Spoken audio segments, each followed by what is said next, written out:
C'est faute de reconnaître le rôle majeur de la documentation dans l'organisation de nos systèmes d'information ingérant massivement des données de toutes sortes, que l'on a tant de mal à exploiter les contenus de plus en plus hétérogènes de silos de données inopérants ou de data hubs terriblement complexes à gérer. Si les progrès de l'informatique et de l'intelligence artificielle peuvent laisser espérer de grandes améliorations en matière de traitement des données de masse emmagasinées dans des data hubs, ces plateformes de données,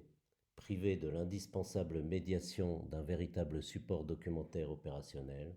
ne pourront jamais prétendre au statut de système d'information. Pour être véritablement efficace, ce dernier doit en effet pouvoir se comporter au sein de l'entreprise ou de toute autre organisation collégiale comme une mémoire collective dont l'animation est assurée par chacun de ses membres exploitant dynamiquement une documentation vivante. La technologie qui a fait évoluer le document tout au long de l'histoire, de l'individuel au collectif,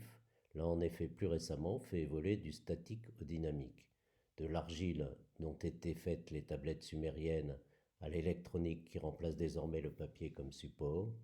Les contenus se sont diversifiés depuis les premiers pictogrammes de la région de Sumer pour s'élargir au cours du siècle dernier aux sons et aux images qui s'ajoutent aux textes désormais numérisés comme eux sur un même média électronique bien plus vivant que le papier.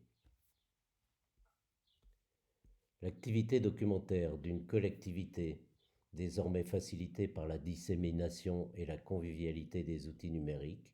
ne doit plus être aujourd'hui réservée aux seuls professionnels de la documentation. Elle peut et doit être planifiée au sein du groupe pour permettre à l'ensemble de ses acteurs de l'exploiter de manière dynamique dans un véritable système d'information conçu pour acquérir et capitaliser dynamiquement des connaissances.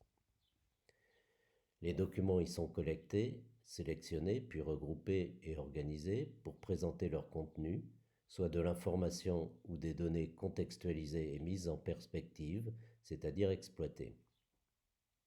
Exploiter des données, c'est les enrichir, leur donner du sens, leur apporter une valeur ajoutée et permettre ainsi de partager une information pertinente sur des sujets en perpétuelle évolution dans le but d'élaborer des savoirs dynamiques communs, favoriser les échanges et émettre collectivement de nouveaux documents porteurs de données nouvelles, de recommandations, d'avis ou de décisions éclairées.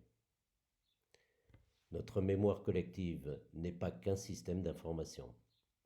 Il est indissociable de la notion de communication que l'on retrouve dans le nom de la discipline dont relèvent mes travaux de recherche, les sciences de l'information et de la communication.